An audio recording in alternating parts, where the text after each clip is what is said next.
ಗೆಳೆಯರೇ, ನಮಸ್ಕಾರ. ಇಂದಿನ ಒಂದು ವಿಶೇಷ ಕಾರ್ಯಕ್ರಮಕ್ಕೆ ನಿಮಗೆ ಸ್ವಾಗತ ಮತ್ತು ಸುಸ್ವಾಗತ. ಇಂದಿನ ಕಾರ್ಯಕ್ರಮದ ಶೀರ್ಷಿಕೆ ಆಹಾರ ಪದ್ಧತಿ ಮತ್ತು ಆರೋಗ್ಯ. ಗೆಳೆಯರೇ, ನಿಮಗೆಲ್ಲ ಗೊತ್ತಿರುವ ಹಾಗೆ ಕೆಲವು ದಶಕಗಳ ಹಿಂದೆ ಆವಾಗ ಇರತಕ್ಕಂತಹ ಒಂದು ಆಹಾರ ಪದ್ಧತಿಗೂ ಮತ್ತು ಈಗಿನ ಒಂದು ಆಹಾರ ಪದ್ಧತಿಗೂ ಬಹಳಷ್ಟು ವ್ಯತ್ಯಾಸವನ್ನು ನಾವು ಗಮನಿಸಿದ್ದೇವೆ.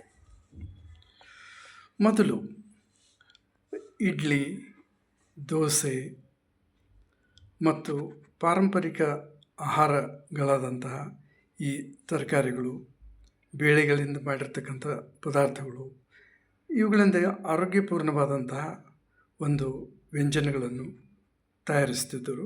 ಮತ್ತು ಆ ಒಂದು ವ್ಯಂಜನಗಳಿಗೆ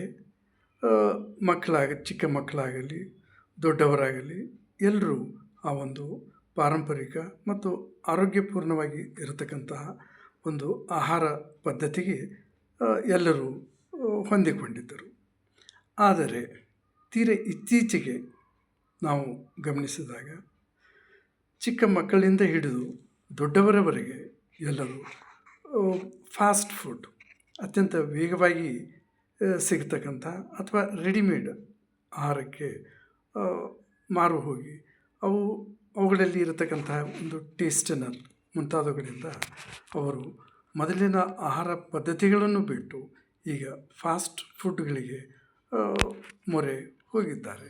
ಚಿಕ್ಕ ಮಕ್ಕಳಾಗಲಿ ಅಥವಾ ದೊಡ್ಡವರಾಗಲಿ, they all prefer the fast food. ಈ ಫಾಸ್ಟ್ ಫುಡ್ನಲ್ಲಿ ಮುಖ್ಯವಾಗಿ ಬರ್ತಕ್ಕಂಥದ್ದು ಈ ಪಿಜ್ಜಾಗಳಾಗಲಿ, ಬರ್ಗರ್ ಆಗಲಿ, ನೂಡಲ್ಸ್ಗಳಾಗಲಿ, ಕುರ್ಕುರೆ ಮತ್ತು ಲೇಸ್ ಇಂತಹ ರೆಡಿಮೇಡ್ ಫುಡ್ಗಳಿಗೆ ಭಾಳಷ್ಟು ದೇ ಆರ್ ಆಕರ್ಷಿತರಾಗಿ ಅವುಗಳಲ್ಲಿ ಇರತಕ್ಕಂಥ ಈ ಒಂದು ಟೇಸ್ಟನರ್ಗಳನ್ನು ಅವು ಈ ತಿಂತಕ್ಕಂಥ ವ್ಯಕ್ತಿಗಳಿಗೆ they feel like eating again and again. ಆದ್ದರಿಂದ ಈ ಒಂದು ಫಾಸ್ಟ್ ಫುಡ್ಗಳಿಗೆ ಮಾರು ಹೋಗಿ ಅವುಗಳಿಂದ ಬಹಳಷ್ಟು ಸಮಸ್ಯೆಗಳು ಕೂಡ ಉಂಟಾಗ್ತಿರ್ತವೆ. ಅದರಲ್ಲಿ ಹಾಕಿರ್ತಕ್ಕಂತಹ ಟೇಸ್ಟನರು ಅದು ದೇಹಕ್ಕೆ ಒಳ್ಳೆಯದಲ್ಲ. ಮತ್ತು ಬಹಳಷ್ಟು ಈ ಒಂದು ಫಾಸ್ಟ್ ಫುಡ್ಗಳು FSSAI food and safety standard of India ಹಾಕಿರ್ತಕ್ಕಂಥ ಈ ಒಂದು ಸ್ಟ್ರಿಕ್ಟ್ ಗೈಡ್ಲೈನ್ಸ್ ಏನಿದೆ ಅವುಗಳನ್ನು ಫಾಲೋ ಮಾಡದೇ ಅವುಗಳನ್ನು ತಯಾರಿಸಿ ಈ ಮಾರ್ಕೆಟ್ಗೆ ಬಿಟ್ಟಿರ್ತಾರೆ. ಅದರಿಂದ ಕೂಡ ಬಹಳಷ್ಟು ಸಮಸ್ಯೆಗಳು ಉಂಟಾಗ್ತದೆ. ಮೊದಲಿನ ಒಂದು ಕಾಲದಲ್ಲಿ ಎಲ್ಲರೂ ಮನೆಗಳಲ್ಲಿಯೇ ಆಹಾರಗಳನ್ನು ಸೇವಿಸ್ತಕ್ಕಂಥ ಒಂದು ರೂಢಿ ಇತ್ತು. ಭಾಳ rarely they use to go for the ಹೋಟೆಲ್ಗಳಿಗೆ ಹೋಗಿಬಿಟ್ಟು ಆಹಾರವನ್ನು ಅವರು ಸೇವಿಸ್ತಿದ್ದರು. ಆದರೆ ಈಗಿನ ಒಂದು ಕಾಲಮಾನದಲ್ಲಿ ಈ ಮನೆಯಲ್ಲಿ ತಯಾರು ಮಾಡ್ತಕ್ಕಂಥ ಆಹಾರಗಳನ್ನು ಬಿಟ್ಟು they are ordering for hotel foods. Immediately order ಮಾಡಿದ ತಕ್ಷಣ ಅವರು ಮನೆಗಳಿಗೆ ತಂದು ಕೊಡುತ್ತಾರೆ. ಅದರಿಂದ people have become lazy also. ಇದು ಯಾವ ರೀತಿಯಲ್ಲಿ ಆ ಒಂದು ಹೋಟೆಲ್ಗಳಲ್ಲಿ ಆಹಾರವನ್ನು ತಯಾರಿಸ್ತಾರೆ ಅದರ ಕಡೆಗೆ ಗಮನವನ್ನು ಕೊಡದೆ they go for the taste. ಬಾಯಿ ಚಪಲಕ್ಕಾಗಿ ಅವರು ಈ ಆಹಾರಗಳನ್ನು ಸೇವಿಸ್ತಾರೆ ವಿನಃ ಈ ಒಂದು ಆರೋಗ್ಯದ ದೃಷ್ಟಿಯಿಂದ ಅವುಗಳನ್ನು ನೋಡೋದಿಲ್ಲ. ಇನ್ನು ನಾವು ಯಾವುದೇ ಒಂದು ಫಂಕ್ಷನ್ಗಳು, ಮದುವೆ ಮನೆಗಳಿಗೆ ಎಲ್ಲಾದರೂ ಹೋದಂಥ ಒಂದು ಸಂದರ್ಭದಲ್ಲಿ ಫಂಕ್ಷನ್ಸ್ಗಳಿಗೆ ಅಲ್ಲಿಯೂ ಕೂಡ ಈಗ ಬಡಿಸ್ತಕ್ಕಂಥ ಪದ್ಧತಿ ಸಂಪೂರ್ಣವಾಗಿ ಬದಲಾಗಿದೆ. ಮೊದಲು ಇದ್ದಂತಹ ಒಂದು ಪಾರಂಪರಿಕ ಒಂದು ಆಹಾರ ಬಡಿಸ್ತಕ್ಕಂತಹ ಒಂದು ಪದ್ಧತಿ ಆರೋಗ್ಯಕ್ಕೆ ಸಂಪೂರ್ಣವಾಗಿ ಅವು ಪೂರಕವಾಗಿದ್ದವು. ಊಟದ ಮನೆ ಯಾವುದೇ ಇರಲಿ, ಯಾವುದೇ ರೀತಿ ಒಂದು ಸಮಾರಂಭಗಳಿರಲಿ, ಅಲ್ಲಿ ಹೋದಂಥ ಒಂದು ಸಂದರ್ಭದಲ್ಲಿ 3-4 ವಿಧ ಒಂದು ಪಲ್ಯಗಳು, ಕೋಸಂಬರಿಗಳು, ಗೊಜ್ಜು ಮುಂತಾದವು ಅವು ಕಡ್ಡಾಯವಾಗಿ ಅವರು ಬಡಿಸ್ತಿದ್ದರು. ಇವುಗಳನ್ನು ಒಮ್ಮೆ ಬಡಿಸಿ ಅದರ ನಂತರವೂ ಕೂಡ ಮತ್ತೆ ಅವರು ವಿಚಾರಿಸಲು ಬರುತ್ತಿದ್ದರು. ಆದರೆ ಈಗ ಹಾಗೆಲ್ಲ ಹೊಟ್ಟೆ ಬಹುತೇಕವಾಗಿ ತುಂಬಿ ಆ, ಕೊನೆಯಲ್ಲಿ ಮಾತ್ರ ಈ ಖಾದ್ಯಗಳು ಸಿಹಿ ಪದಾರ್ಥಗಳನ್ನು ಅವರು ಬಡಿಸ್ತಿದ್ದರು. ಅದು ಕೇವಲ 1 ಅಥವಾ 2 ಮಾತ್ರ. ಆ, ಈಗ ಹಾಗೆಲ್ಲ. ಅದರ ಬದಲಾಗಿ ಖಾದ್ಯ ಪದಾರ್ಥಗಳು ಮತ್ತು ಬಾಯಿ ಚಪ್ಪಲಕ್ಕೆ ಬೇಕಾಗ್ತಂಥ ಬೇರೆ ಬೇರೆ ರೀತಿಯ ವಿವಿಧ ರೀತಿಯ ಈ ತಿಂಡಿಗಳನ್ನು ಆ, ಬಡಿಸ್ತಿರ್ತಾರೆ. ಮೊದಲು ಪಾರಂಪರಿಕ ಆಹಾರಗಳಿಂದ ಊಟ ಮಾಡಿರುವ ಒಂದು ಹೊಟ್ಟೆ ತುಂಬಿದ ಸಂತೃಪ್ತಿ ಆಗುತ್ತಿತ್ತು. ಅದು ಖಂಡಿತವಾಗಿಯೂ ಆರೋಗ್ಯಕ್ಕೆ ಆ, ಬಹಳ ಹಿತಕರವಾಗಿತ್ತು. ಮತ್ತು ಈಗಿನ ಊಟ ತಿಂಡಿಯಲ್ಲಿ ಹಿತಕ್ಕಿಂತ ಬಾಯಿ ರುಚಿಗೆ ಹೆಚ್ಚಿನ ಒಂದು ಪ್ರಾಧಾನ್ಯತೆ. ಸಿಹಿಯು ನಾರಿನ ಅಂಶವನ್ನು ನುಂಗುವುದರ ಜೊತೆಗೆ ಇದು ಆರೋಗ್ಯವನ್ನು ಕೂಡ ನುಂಗುತ್ತಿದೆ. ನಾರು ಅಂತಕ್ಕಂಥದ್ದು ಬಹಳ ಫೈಬರ್, ಇಂಗ್ಲೀಷ್ನಲ್ಲಿ ಫೈಬರ್ ಅಂತ ಹೇಳ್ತಾರೆ.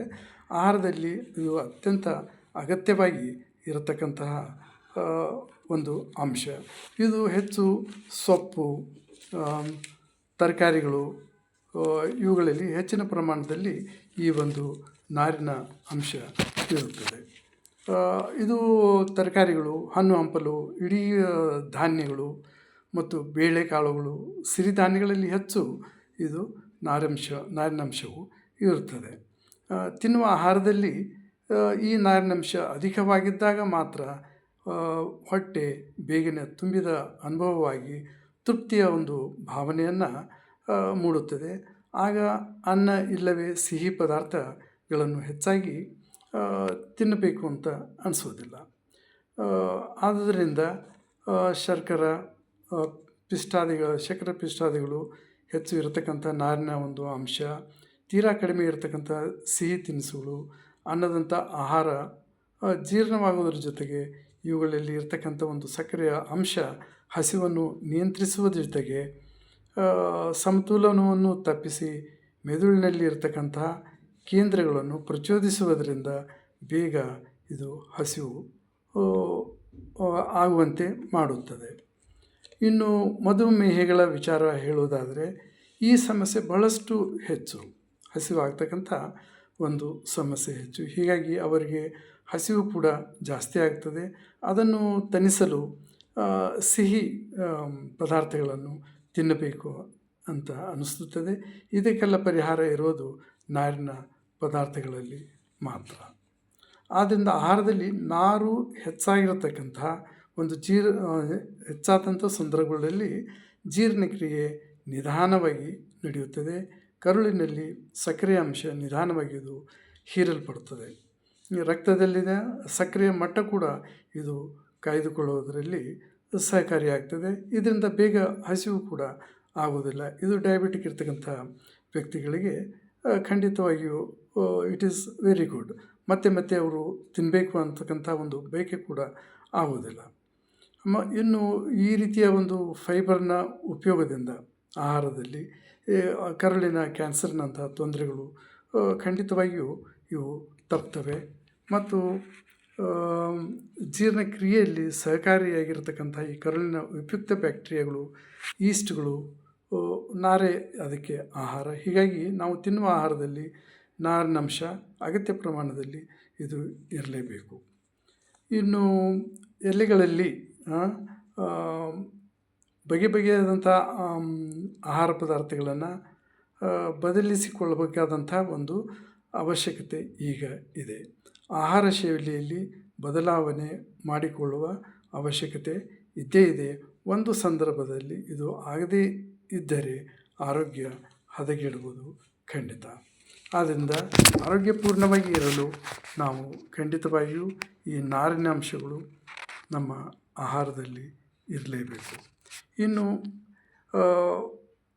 ಉತ್ತಮ ಒಂದು ಆರೋಗ್ಯಪೂರ್ಣವಾಗಿ ಇರಲು ಕೇವಲ ಉತ್ತಮವಾದ ಆಹಾರವನ್ನು ಸೇವಿಸುವುದು ಅಷ್ಟೇ ಅಲ್ಲದೆ ಸಾಕಷ್ಟು ಪ್ರಮಾಣದಲ್ಲಿ ನಾವು ನೀರನ್ನು ಕುಡಿಯಬೇಕು ಮತ್ತು ಸಾಕಷ್ಟು ನಿದ್ರೆಯನ್ನು ಮಾಡಬೇಕು, ಎಕ್ಸಸೈಸ್ಗಳನ್ನು ಮಾಡಬೇಕು, ವಾಕಿಂಗ್ಗಳನ್ನು ಮಾಡಬೇಕು. ಸಮ ಪ್ರಮಾಣದಲ್ಲಿ ನಿದ್ರೆ 6ರಿಂದ 8 ಗಂಟೆಗಳ ಕಾಲ ಒಂದು ನಿದ್ರೆ, ಉತ್ತಮ ಆಹಾರ, ಶುದ್ಧ ನೀರು, ನಿದ್ರೆ ಮತ್ತು ವ್ಯಾಯಾಮ ಮತ್ತು ಇವುಗಳಂತೆ ಹೆಚ್ಚಾಗಿ ಉತ್ತಮ ಮನಸ್ಸು ಇಷ್ಟನ್ನು ನಾವು ರೂಢಿಸಿಕೊಂಡರೆ ಖಂಡಿತವಾಗಿಯೂ ನಾವು ಉತ್ತಮ ಆರೋಗ್ಯಪೂರ್ಣ ವ್ಯಕ್ತಿಗಳಾಗಲು ಸಾಧ್ಯ.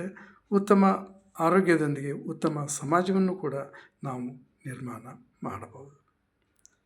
ಗೆಳೆಯರೇ, ಇದಾಗಿತ್ತು ಇವತ್ತಿನ ವಿಶೇಷ ಕಾರ್ಯಕ್ರಮ. ಇದೇ ರೀತಿಯ ಸಂಚಿಕೆಯೊಂದಿಗೆ ಮತ್ತೆ ನಾನು ನಿಮ್ಮನ್ನು ಭೇಟಿ ಮಾಡುತ್ತೇನೆ. ಅಲ್ಲಿಯವರೆಗೆ ನಮಸ್ಕಾರ.